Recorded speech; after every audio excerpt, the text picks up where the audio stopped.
Hi, welcome to my show. Suman sir నమస్తే. నమస్తే అండి. సార్ యాక్చువల్గా మిమ్మల్ని కలవాలని చాలా సంవత్సరాలుగా అనుకుతున్నాను. బట్ ఫైనల్గా న్యూటన్స్ థర్డ్లో మూవీ ప్రమోషన్స్లో ఇలా కలవడం చాలా హ్యాపీగా ఉంది. అయితే ముందుగా మీకు కంగ్రాట్స్ సార్.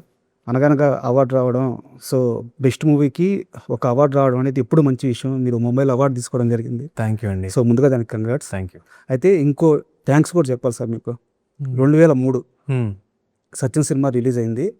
ఒక 13 సంవత్సరాల కుర్రోడు, అంటే బాడీలో చేంజెస్ వస్తున్నాయి, క్యారెక్టరైజేషన్ బిల్డ్ అవ్వాల, అంటే ఆ వయసు అవ్వదు, బట్ అయ్యే సమయం.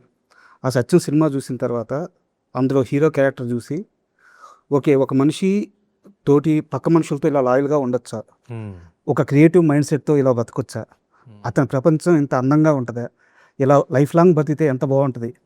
సో ఆ క్షణం నా క్యారెక్టరైజేషన్ని డిసైడ్ చేసిన క్యారెక్టర్ మీ సినిమా, మీ క్యారెక్టర్. సో నాకు తెలిసి నేను మీ గురించి ఆలోచించిన రోజు ఉండదు. అందుకే నేను స్టార్టింగ్లో చెప్పాను, చాలా రోజులుగా కలవాలనుకుంటున్నాను, కుదరలేదు, ఈరోజు వచ్చిందని చెప్పేసి. Really thank you sir. Thank you అండి. Very sweet. థ్యాంక్ యూ అండి. అయితే నేను సినిమా విషయంలోకి వెళ్తున్నాను. న్యూటన్స్ థర్డ్లో నేను ఫస్ట్ టీజర్ వదిలినప్పుడు ఒక షార్ట్ గమనించాను. ఆ ర్యాక్లో బుక్స్ అన్నీ ఉంటాయి, దాంట్లో వచ్చేసి డబుల్ మర్డర్ కేసు అని చెప్పి పెట్టిన తర్వాత ధూల్పేట మాబ్ కిల్లింగ్స్, దాని తర్వాత వరంగల్ హానర్ కిల్లింగ్, ఇలా కొన్ని బుక్స్ పెట్టారు. నాకు ఆ షాట్లోనే సినిమా ఏందో అర్థమైపోయింది. ఎందుకంటే ఏదో ర్యాండమ్గా పిక్ చేసి ఏదో కల్పిత పెట్టలేదు, అవన్నీ రియల్గా జరిగిన ఇన్సిడెంట్స్.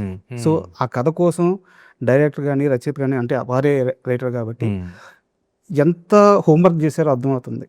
సో ఇలాంటి రైటర్స్ కానీ ఇలాంటి యంగ్స్టర్స్ కానీ మీ దాకా రావడం ఎలా అనిపిస్తుంది? చాలా సంతోషంగా ఉందండి, చాలా హ్యాపీగా ఉంది. అండ్ నేను ఎప్పుడు ఎంకరేజ్ కూడా చేస్తాను, న్యూ బ్లడ్ని ఎంకరేజ్ చేయటం, న్యూ బ్లడ్కి సరెండర్ అవ్వటం. సో ఫ్రాంక్గా చెప్పాలంటే ఈ సినిమాలో జగపతి బాబు గారు, శ్రీనివాస్ అవసరాల్ గారు తప్ప I was probably the most, Jagapathi Babu garu తప్ప నేను I was the most senior. So like the directors young very young, ఇంత మెచ్యూర్, ఇంత కాన్ఫిడెంట్, ఇంత ప్రిసైజ్ స్క్రిప్ట్ తయారు చేశారంటే నేను నమ్మలేదు అసలు. అండ్ బేసిక్గా తను ఈ స్క్రిప్ట్ పవన్ సదినేని డైరెక్టర్ నాకు రికమెండ్ చేశాడు. So I'm thankful to him for that. And అతని రికమెండేషన్తో రాజేష్ నాకు ఇంటికి వచ్చి నాకు స్క్రిప్ట్ చెప్పడం జరిగింది. అండ్ నాకు అసలు ఏమీ ఎక్స్పెక్టేషన్ లేదు, ఎవరి అబ్బాయి ఏంటి కుర్రాడు, సరే విన్నాం. నాకేమో నరేషన్ నాకు జస్ట్ బ్రీఫ్గా వినటం ఇష్టం లేదు, నాకు డీటెయిల్గా వినటం ఇష్టం.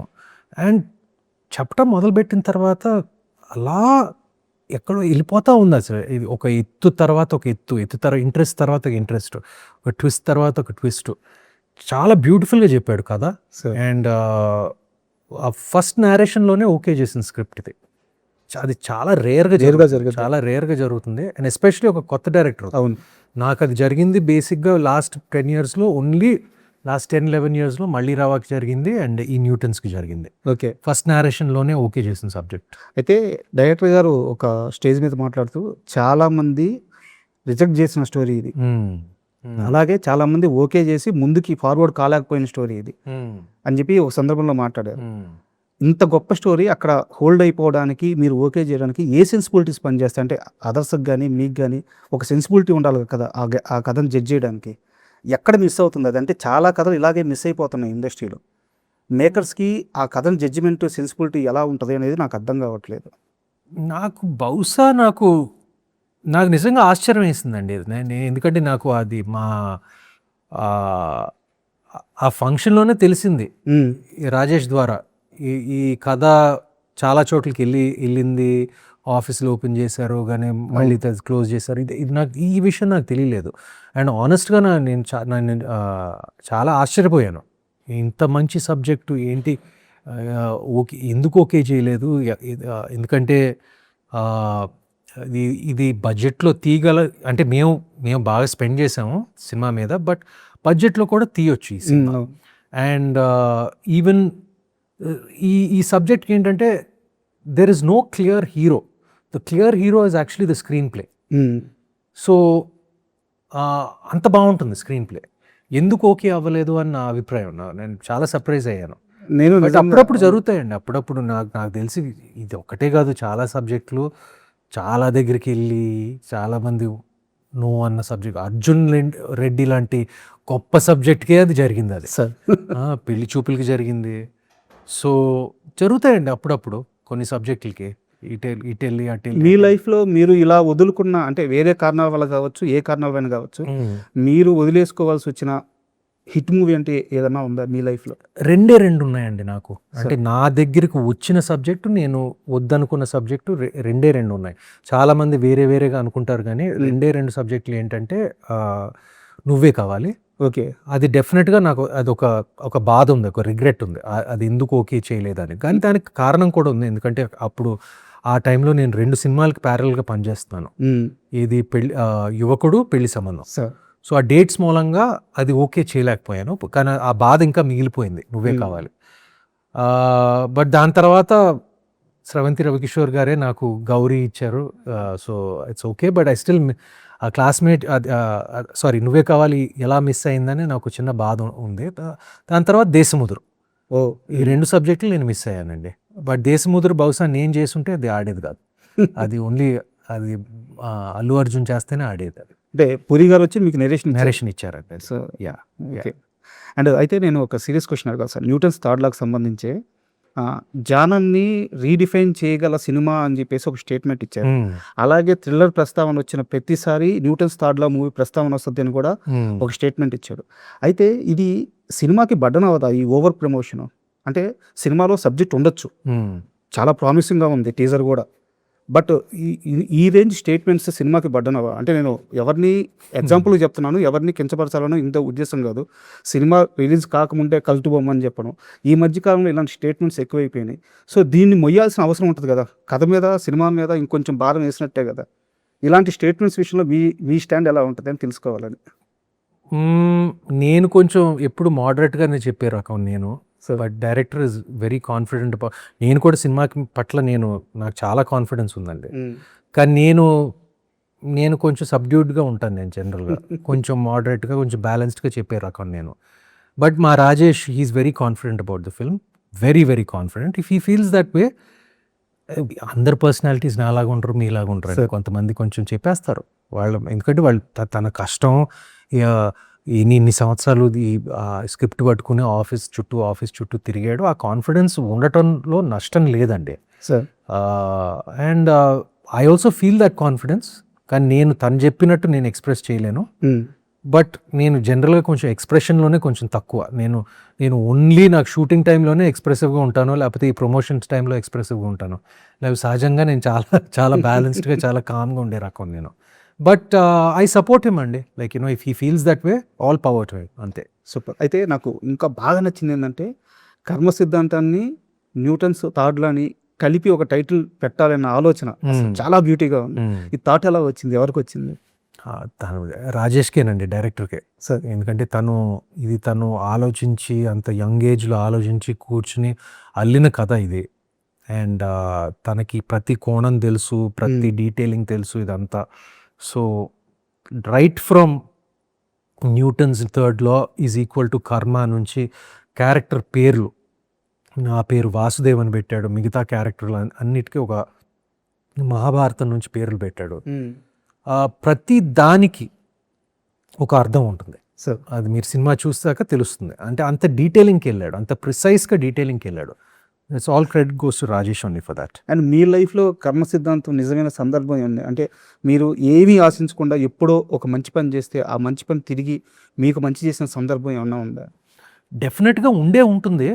నేను ప్రత్యేకంగా ఆలోచించలేదు, కానీ నేను కర్మ సిద్ధాంతాన్ని నమ్ముతానండి. నమ్మితేనే, అది అందరూ నమ్మాలి. నమ్మితేనే ఈ దేశం ప్రపంచం అంతా ఇంకా బెటర్గా ఉంటుంది సార్. మంచి చేస్తే మనకు మంచి జరుగుతుంది, చెడు చేస్తే మనకు చెడు తిరిగి మన్నే కొడుతుంది అనే అది ఒక చాలా మంచి ఆలోచన సార్. సో నాకు 100% జరిగే ఉంటుందండి. చెడు జరిగే ఉంటుంది, మంచి జరిగే ఉంటుంది. అంటే నేను ప్రత్యేకంగా గుర్తుపెట్టుకోలేదు ఇది ఈజ్ ఈక్వల్ టు ఇది అని, యాక్షన్ రియాక్షన్ అని. బట్ ఇమీడియట్గా చెప్తానండి, యాక్షన్ రియాక్షన్ ఈ సినిమాకి కనెక్షన్ చెప్పేస్తాను. ఈ సినిమా నేను న్యూటన్స్ థర్డ్ లా అనే కథ అనగనగా కన్నా ముందు ఓకే చేసిన సబ్జెక్ట్, సార్ కానీ ఎవరు తీసుకోలేదు, ప్రొడ్యూసర్ రాలేదు. అనగనగా హిట్ అయింది, ఇమీడియట్గా దాని యాక్షన్, అది రియాక్షన్ ఇమీడియట్గా ఈటీవీ రియాక్షన్ ఇమీడియట్గా ఈ సబ్జెక్ట్ ఓకే చేశారు.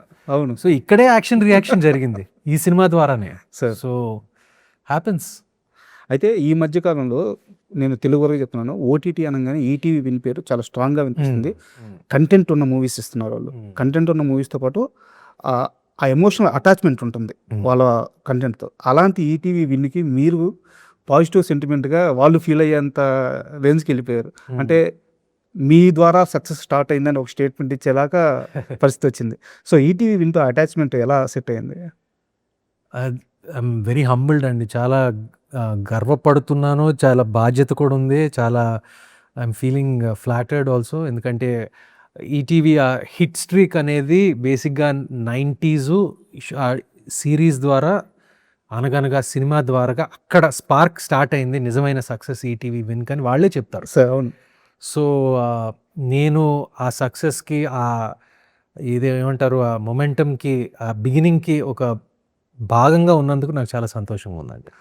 అయితే అదే రిలేషన్షిప్ ఇంకా కొనసాగుతుంది కాబట్టి సార్ డబుల్ సంతోషం ఉంది. అయితే ఇక్కడ ఒక క్వశ్చన్ ఏంటంటే, యాక్చువల్గా మీకుండే సెన్సిబిలిటీస్ అంటే మీరు చాలా ఇంటర్వ్యూలో చెప్పారు, మీరు వరల్డ్ సినిమాని చాలా ఎక్కువ ఫాలో అవుతారు, ఆ సెన్సిబిలిటీ మీకుంది. మీలాంటి సెన్సిబిలిటీ ఉన్న హీరోకి ఓటీటీ ప్లాట్ఫామ్స్ అనే ఒక వేదిక దొరకడం, అక్కడ ఒక వెబ్ సిరీస్ కానీ, ఒక కంటెంట్ డ్రైవ్ మూవీస్ కానీ రావడం, ఇలాంటి వాతావరణం సెట్ అవ్వడం నిజంగా చాలా హెల్ప్ అయినట్టు ఉంది కదా?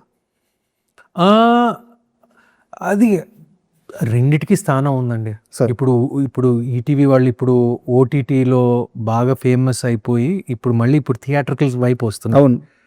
సో ఇది లిటిల్ హార్ట్స్ కానివ్వండి, రాజు వెడ్స్ రాంబాయ్ కానివ్వండి, ఇప్పుడు న్యూటన్స్ థర్డ్ కానివ్వండి, ఇప్పుడు సో ఆ రెండిటికి వాటి ప్రత్యేక స్థానం ఉంది. వాటికి ప్రత్యేక ఆడియన్స్, వాళ్ళ ఆడియన్స్ ఉన్నాయి. ఇది గొప్ప ఇది గొప్ప ఇది గొప్ప నేను అన్నిటికీ వాళ్ళ చోట్లు ఉన్నాయి. So ETV is also trying to get more, వాళ్ళ ప్లాట్ఫామ్ని ఇంకా బిల్డప్ చేయడానికి ట్రై చేయటమే కాకుండా అన్ని they doing everything they can. So దానికి నేను ఒక భాగంగా ఉన్నందుకు, ఒక చిన్న స్పార్క్ వెలిగించినందుకు నాకు ఒక సంతోషం కూడా ఉంది. అది అయితే నాకు మీ విషయంలో కంప్లైంట్ ఉంది. మీకు ఎప్పుడు మంచి సినిమా పడ్డా నేను చాలా ఆనందపడుతుంటా. ఎక్కడున్నా ఏం చేస్తున్నా సరే, సుమంత్ గారికి హిట్ పడింది అనగానే చాలా హ్యాపీగా ఫీల్ అవుతుంటాను అనమాట. అయితే మళ్ళీ రావా విషయంలో కానీ, అనగనగా కానీ, మళ్ళీ రావా రిలీజ్ అయినప్పుడు ఆ సినిమా మంచి నెంబర్స్ మేక్ చేసింది. అండ్ మోర్ ఓవర్ ఇంకోటి అన్నిటికీ మించి ఏంటంటే చాలా గౌరవం తీసుకొచ్చింది. అనగనగా ఎంత పెద్ద హిట్టో మీకు తెలుసు. మళ్ళీ రావా తరువాత మీరు మళ్ళీ సినిమాల్ని ఇంకొంచెం అగ్రెసివ్గా అప్రోచ్మెంట్ ఎక్కడో తగ్గిందని నాకు అనిపించింది. అనగనగా థియేటర్లో రిలీజ్ అవ్వలేదు. అంత మంచి ప్రోడక్ట్ చూసుకున్నాక థియేటర్లో వచ్చి ఉంటే బాగుంటుంది. నేను ఓన్లీ అభిమానిగానే మాట్లాడుతున్నాను, జర్నలిస్ట్గా మాట్లాడట్లేదు. నాకు నచ్చిన హీరో ఎందుకు దాన్ని మేనిఫెస్టేట్ చేయలేకపోతున్నాడు? పట్టుకొని ఉంటే మళ్ళీ ఇంకో మంచి సినిమా పడద్దు కదా, ఇది థియేటర్లో అనగనగా రిలీజ్ అయి ఉంటే ఇంకా బాగుండేది కదా అని ఒక ఫ్యాన్ అభిమానంతో అడుగుతున్నాను. ఇది జరగలేదు కదా, మీరు ఒప్పుకుంటారా? జరగలేదండి. ఎందువల్ల జరగలేదు? అది నేను ఒక యాక్టర్ని, నేను యాక్టర్ బాధ్యత నేను నా బెస్ట్ ఎబిలిటీతో చేస్తాను. నేను sir director duty, producer duty, release చేసే బాధ్యత, అవన్నీ అనుకునే బాధ్యత ప్రొడ్యూసర్ది. సో ఈ ప్రశ్న మీరు ప్రొడ్యూసర్ని అడగారు. సార్ నేను హీరోగా నేను జనరల్గా అది నా స్ట్రెంగ్త్ అనుకోవచ్చు, వీక్నెస్ అనుకోవచ్చు. నేను బేసిక్గా సరెండర్ అయిపోతానండి. నేను డైరెక్టర్కి సరెండర్ అయిపోతాను, ప్రొడ్యూసర్కి సరెండర్ అయిపోతాను. నేను ఆ రకం, నేను బిగినింగ్ నుంచి అంతే. నేను పట్టుబట్టి నాకు ఇదే కావాలి అదే కావాలి నేను అలాంటి రకం కాదు. నేను సార్ గుడ్ అయినా బ్యాడ్ అయినా, బట్ నేను అలా పట్టలేదు, ప్రొడ్యూసర్ కూడా పట్టలేదు. సో అందుకనే అది ఓటీటీకి పరిమితమైంది. బట్ ఓటీటీలోనే దాని ఆడియన్స్ వెతుక్కుంటా it became a huge success. So fair enough అండి. I'm happy about that. But మీరు అడిగే ప్రశ్న మీరు యాక్చువల్గా నన్ను కాదు ప్రొడ్యూసర్ని అడగాలి. బట్ మీ బాధను నేను అర్థం చేసుకోగలను సార్. ఒక ఫ్యాన్గా. సార్ అయితే దీని ఎక్స్టెన్షన్ ఇంకో క్వశ్చన్ ఉంది సార్. మీరు ఒక టైం పీరియడ్లో గౌరీ, దాని తర్వాత మహానంది కానీ ఒక మాస్ సినిమాని ట్రై చేశారు. చిన్నోడు కూడా మాస్ సినిమాలు ట్రై చేశారు.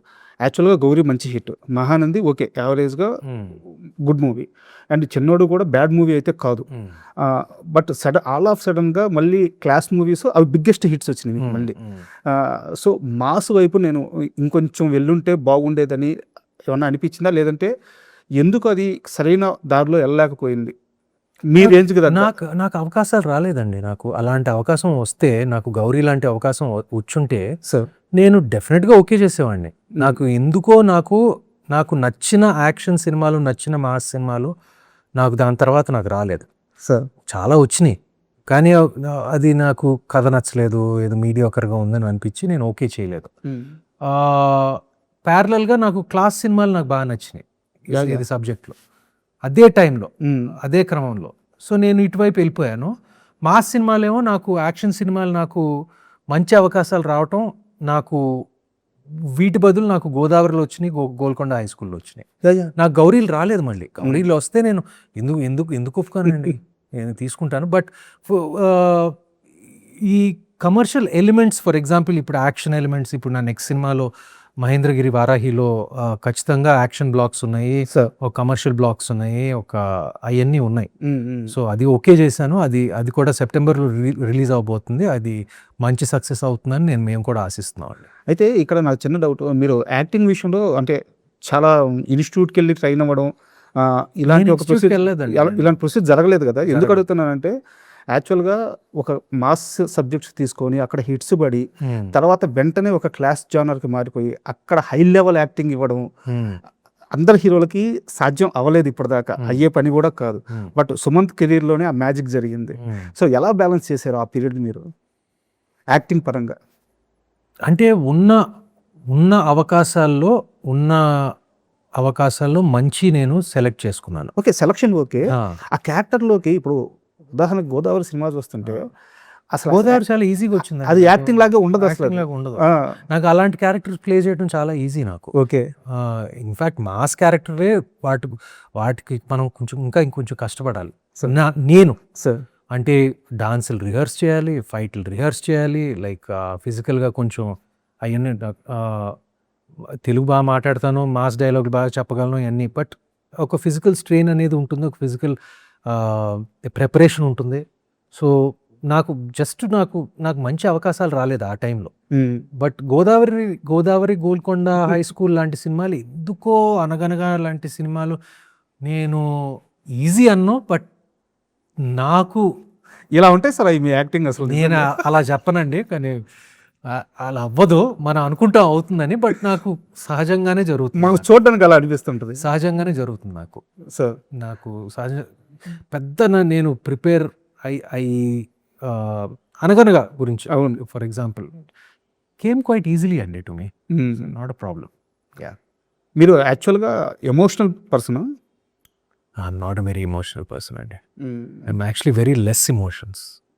ఓకే, చాలా కొంచెం కామ్గానే బ్యాలెన్స్డ్గా ఉండే రకం నేను. Not a very emotional person. But ఇప్పుడు మనం మాట్లాడుకున్న అన్ని సినిమాల్లో ఎమోషనల్స్ని అంటే చాలా ఈజీగా పండిస్తూ మీకు అర్థమవుతుంది కదా, సత్యం, గోదావరి కానీ సినిమాలండి, అదంతా యాక్టింగ్. అది అందుకే మమ్మల్ని యాక్టర్స్ అంటారు కదా, మేధావులం. యాక్టర్ అంతా acting. But in real life I'm not a very emotional person. Yeah. And Newton's third law విషయానికి వస్తే, ఇప్పుడు మీకు జగపతి బాబు గారితో కాంబినేషన్ సీన్స్ ఉంటాయా? ఉంటాయండి, ఉంటాయి. ఇది నా ఫస్ట్ టైం నేను జగపతి బాబు గారితో చేయటం చాలా సంతోషంగా ఉంది. నేను ముద్దుగా ఆయన చౌమామ అని పిలుస్తాను, చౌదరి, చౌ మామ. అంటే తన పెట్ నేమ్ చౌదరి ఇంట్లో. సో నేను చిన్నప్పటి నుంచి పరిచయం. ఎందుకంటే ఆయన నాన్నగారు, తాతగారు, రాజేంద్ర ప్రసాద్ గారు తాతగారికి చాలా ఎన్నో సంవత్సరాల నుంచి అనుబంధం, ప్రొడ్యూసర్ యాక్టర్ అనుబంధం ఉంది కాబట్టి నాకు చిన్నప్పటి నుంచి తెలుసు వాళ్ళ ఫ్యామిలీ. నేను ముద్దుగా చౌమామ అని పిలుస్తాను. ఫస్ట్ టైం నేను జగపతి బాబు గారితో యాక్ట్ చేయడం ఈ సినిమాలో చాలా సంతోషంగా అనిపించింది. సార్ అయితే థ్రిల్లర్ అనగానే మామూలుగా ఒక పోర్షన్ ఆఫ్ మూవీ జరిగిన తర్వాత ఆ కాన్ఫ్లిక్ట్ పాయింట్ ఒకటి ఉంటుంది. దాన్ని చాలా బలంగా మనం ప్రజెంట్ చేయగలిగితేనే ఆ మ్యాజిక్ వర్కౌట్ అవుద్ది. సో న్యూటన్స్ థర్డ్ లాలో ఆ మ్యాజిక్ వర్కౌట్ అయిందా? బలంగా నమ్ముతున్నారా? నేను నమ్ముతున్నానండి. సార్ చూసిన వాళ్ళు కూడా, నేనే కాదు, ఎందుకంటే వి హ్యాడ్ ఈటీవీ ఒక కార్పొరేట్ స్ట్రక్చర్లో ఒక ఫోకస్ గ్రూప్స్కి ఒక 5-6 ఫోకస్ గ్రూప్స్కి షోలు వేయటం జరిగింది. మామూలు సినిమా వ్యూవర్స్కి, రెగ్యులర్ ఆడియన్స్కి, వాళ్ళందరికీ అసలు by the time the film was over అందరూ చప్పట్లు కొడతా ఉన్నారు. అసలు these are normal people, they are not.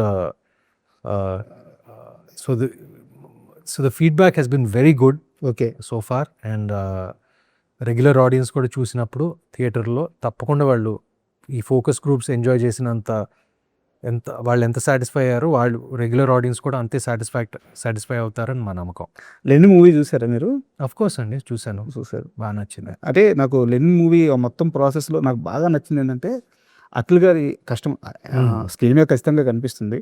But Nagarjuna గారు ఆ సినిమా మీద కూర్చున్న విధానం, అంటే నేను ఇందాక మనం మాట్లాడుకున్నట్టు సో ఒక మనిషి బలంగా ఒక దాని మీద కూర్చుంటే ఎలాంటి అవుట్పుట్ వస్తుంది అని చెప్పేసి. సో నాగార్జున గారు ఇలాంటి విషయాల్లో చాలా పర్టికులర్ లాగా ఉంది. ఒకసారి అనుకుంటే నేను మీ సత్యం సినిమా సెట్ అవ్వడం కూడా దాని గురించి కూడా మనం 100% బిఎస్ రవి గారితో చాలా సిమిలారిటీ ఉంది. ఇప్పుడు సత్యంలో చిన్మయ్య ఎంత పట్టుబట్టి కథని పర్ఫెక్ట్ చేసుకుని ఫైనల్ కట్ చూసి మార్పులు చెప్పి ఎలా కూర్చుని చెక్కి చేయించాడో సత్యాన్ని, లెనిన్ని బహుశా దానికన్నా ఎక్కువ చేశాడు. అండ్ చిన్మయ్య కాంట్రిబ్యూషన్ లెనిన్కి ఎంతో ఉపయోగపడిందో మా అందరికీ తెలుసు. అందుకే ఆయన సాటిస్ఫాక్షన్ అంటారు, సక్సెస్ అయిన తర్వాత సాటిస్ఫాక్షన్ చూస్తుంటే మా అందరికి చాలా ఆనందంగా ఉంది. సో అండ్ సుమంత్ లైఫ్లో నమ్మే సిద్ధాంతం ఏంటి? అంటే ప్రతి మనిషి లైఫ్ లీడ్ అవ్వడానికి ఒక సిద్ధాంతం ఉంటుంది. మీరు పెట్టుకున్న సిద్ధాంతం ఏంటి? కొంతమంది సింప్లిసిటీయే సిద్ధాంతం అంటారు. Simplicity is one of them. నేను సింప్లిసిటీని నమ్ముతాను ఎప్పుడు. ఎంత ఎదిగినా నాకు సింప్లిసిటీ అనేది నాకు ఎక్కడి నుంచో వచ్చింది అది. నాకు I'm just very simple person by nature. నాకు ఎప్పుడు చుట్టూ ఒక 10 మంది కాదు, ఒక్క మనిషి కూడా ఉండరు నాకు. I don't have a staff. నా అంట్రాజ్ ఏంటంటే నా బ్యాక్ ప్యాక్. నా back pack is my assistants. Back pack. So I'm simple that way. And also నా సిద్ధాంతం ఏంటంటే ఐఎమ్ అటాచ్డ్ బట్ డిటాచ్డ్ అండి. అది తెలుగులో ఎలా చెప్పాలో అర్థం కాదు. డిటాచ్మెంట్ అనేది ఇప్పుడు తెలుగులో అంటే నాకు ఒక బంధం ఉంది, దాని దగ్గర నుంచి కొంచెం కాస్త ఒక చిన్న డిస్టెన్స్ కూడా పెట్టుకుంటాను నేను. వృత్తి అయినా పర్సనల్ విషయాలైనా ఏదైనా కొంచెం నేను అటాచ్డ్ యట్ డిటాచ్డ్గా ఉంటాను కొంచెం. అలా ఉండడం వల్ల లాభం ఏంటంటే ఏ సిచ్యువేషన్ హ్యాండిల్ చేయొచ్చు. బహుశా తెలియదేమో నాకు. బట్ నేను అది ఆటోమేటిక్గా నేను నా పర్సనాలిటీలోనే ఉంది అది. And I'm pretty calm by nature, కొంచెం introverted. So that's my story. Sir అయితే నాకు సీతారామం మూవీ చూసిన తర్వాత అండ్ సార్ మూవీ కూడా, ఈ 2 సినిమాలు చూసిన తర్వాత యాక్చువల్గా మీరు ఇంకా అలాంటి క్యారెక్టర్స్, మేబీ మంచి క్యారెక్టర్స్, ఇంకా నెంబర్ ఆఫ్ క్యారెక్టర్స్ వస్తాయి, నెంబర్ ఆఫ్ మూవీస్ వస్తాయి, స్పీడ్ అవుతాయి అనుకున్నాను. బట్ అలా జరగలేదు. అయితే అది మీరు తీసుకున్న డెసిషన్ రాలేదా? నేను అనుకున్నానండి ఎక్కువ సపోర్టింగ్ రోల్స్ వస్తాయని అనుకున్నాను. నాకు నచ్చిన సపోర్టింగ్ రోల్స్ అంటే నేను సపోర్టింగ్ రోల్స్ చేయడానికి ఓకే, విలన్స్ రోల్ చేయడానికి బాగా ఇంట్రెస్ట్ ఉంది. కానీ ఏది ఒక మంచి క్యారెక్టర్ ఓరియంటెడ్ విలన్ రోల్ అది. కానీ నాకు అవకాశాలు నాకు నిజంగా రాలేదు. ఆ సినిమాలు వచ్చిన తర్వాత నాకు ఇంకా హీరో రోల్సే వస్తానే ఉన్నాయి. నాకు అలాంటి సపోర్టింగ్ రోల్స్ ఎక్కువ నాకు నచ్చినవి రాలేదండి నాకు. అందుకే వీటితోనే కంటిన్యూ అయిపోయింది. బట్ మన సినిమా లాజిక్ ప్రకారం కర్మ వేరే స్క్రిప్ట్ రాస్తున్నట్టుంది. Maybe karma just wants to see me as a hero. No, but I'd like to do that అండి. నేను ఒక హీరో పాత్రలు వేస్తూ, ప్యారలల్గా ఒక విలన్ పాత్ర వేస్తూ, ప్యారలల్గా ఒక మంచి సపోర్టింగ్ రోల్ వేస్తూ, ఇవన్నీ కవర్ చేయాలని ఉంది నాకు. నా కోరిక అది. బట్ ప్రస్తుతం మాత్రం ఓన్లీ హీరోగానే వెళ్తున్నాను ఇంకా. And Mahendragiri Varahi movie, so ఆ మూవీ మీద అండ్ యాక్చువల్గా న్యూటన్స్ థాట్లా ప్రమోషన్ కంటెంట్ వచ్చిన తర్వాత సినిమా మీద మంచి బజ్ ఏర్పడింది. బట్ ఆ మూవీ విషయానికి వచ్చేసరికి డివోషనల్ బ్యాక్డ్రాప్ ఉండడం వల్ల ఏమో తెలియదు కానీ మూవీ అనౌన్స్మెంట్ నుంచే మంచి అంచనాలు ఉన్నాయి. సో ఆ మూవీ ఎలా వస్తుంది? చాలా బాగా వచ్చిందండి. Sir. అండ్ బిజినెస్లో కూడా లైక్ ఏది ఏమంటారు, ఇండస్ట్రీ బిజినెస్ వర్గాల్లో కూడా మంచి బజ్ ఉంది సినిమా పట్ల. So like you know whether it's the interest in the OTTs కానివ్వండి, బేసిక్గా మంచి ఇంట్రెస్ట్ ఉంది సినిమా మీద. అండ్ సెప్టెంబర్లో రిలీజ్ అవబోతుంది. ఫస్ట్ ఆగస్టే అనుకున్నాము, కానీ ఈ సినిమాకి కొంచెం గ్యాప్ ఇస్తే బెటర్ అని చెప్పి సెప్టెంబర్ మిడ్లో రిలీజ్ అవుతుందండి అది. సో యాక్చువల్గా ఫైనల్ క్వశ్చన్, లెనిన్ సక్సెస్ మీట్లో నాగార్జున గారు మాట్లాడుతూ సినిమాని టయానికి కంప్లీట్ చేసి ఇవ్వండి, ఒక రోజు ముందు 2 రోజుల ముందు ఇస్తున్నారు, దానివల్ల డేట్ పోస్ట్ పోన్ అవుతుంది అని చెప్పేసి ఆయన చాలా బాధపడ్డారు. అందులో నేను కూడా ఉన్నానని స్టేట్మెంట్ ఇచ్చారు, ఓపెన్గా ఇచ్చారు. అయితే మీ సినిమా ఇది పోస్ట్ పోన్ కాకుండా ప్రీపోన్ అయింది. సో అంటే ఆ ఫిల్మ్ మేకింగ్ విషయంలో ఈటీవీ విన్ తీసుకుంటున్న ఆ జాగ్రత్త ఏంటి, అది మీరు ఎలా అబ్జర్వ్ చేశారు? నాగార్జున గారు ఈ మధ్య రీసెంట్గానే మాట్లాడారు. అది జనరల్గా అంటే నాకు ఈ ఎగ్జిబిటర్ల ఇష్యూలు లేక డిస్ట్రిబ్యూటర్ల ఇష్యూలు ఇవన్నీ నాకు తెలియదు, కానీ డెఫినెట్గా మన అందరి ప్లానింగ్ బెటర్గా ఉండొచ్చు అండి. Planning correct 100%. ఆడిసీ లాంటి పెద్ద ప్రపంచాన్ని షేక్ చేసే సినిమా 91 డేస్లో షూటింగ్ చేశారంటే అది నేను నమ్మలేకపోయాను. నేను డెఫినెట్గా మన ప్లానింగ్ కొంచెం బెటర్గా ఉండాలి. అండ్ వాట్ ఈ said there is truth in it అండి. అండ్ ముందు నుంచి మనం రిలీజ్ డేట్ అనుకుని బ్యాక్వర్డ్స్ ప్రిపేర్ అయితే ఎస్పెషలీ పెద్ద సినిమాలకి మరీ మంచిది. అండ్ ఇండస్ట్రీ ఇట్లా అంటే మనం అందరూ కోరుకుంటాం సోలో రిలీజ్ కావాలి, ఒక మంచి రిలీజ్ కావాలి ఇది అని. But we're all trying our best but డెఫినెట్గా మన ఇండస్ట్రీలో కొంచెం డిసిప్లిన్, కొంచెం ఈ రిలీజ్ డేట్ల పట్ల కొంచెం డిసిప్లిన్ పెంచవచ్చు 100%. Sir thank you very much sir. So ఫైనల్గా July 31 మూవీ రిలీజ్ న్యూటన్స్ థాట్లా ఆల్ ద బెస్ట్. అండ్ ముఖ్యంగా నేను చెప్పేది అంటే కంటెంట్ చాలా బాగుంది, ప్రమోషన్ కంటెంట్. సక్సెస్ అయిన తర్వాత మీరు నాకు మీ ఫ్యాన్ కాబట్టి నాకు పర్సనల్ ఇంటర్వ్యూ ఒకటి ఇవ్వాలి. తప్పకుండా. థ్యాంక్ యూ అండి. And for more videos, Please subscribe to iDream channel. Subscribe to iDream Media. Please subscribe to iDream. Please subscribe to iDream. Please subscribe iDream. And please subscribe to iDream. For more videos, subscribe to iDream. please like, share and subscribe to the channel. Congratulations, iDream. Subscribe to iDream. Subscribe to iDream. So subscribe to iDream Media. iDream team అందరికి huge congratulations. Please subscribe iDream Media. Please subscribe to iDream. Subscribe iDream. Please subscribe to iDream. iDream అంటే నా కళల channel subscribe చేసుకున్న నోరు తిరుగుతలేదు, మీరైతే గంట గుర్తు కొట్టండి. For more such videos, please subscribe to iDream. Subscribe to iDream. Please subscribe to iDream. Please subscribe iDream Media. Please do subscribe to iDream. Please subscribe to iDream Media. For best entertainment and information, please subscribe iDream. And don't forget to subscribe to iDream.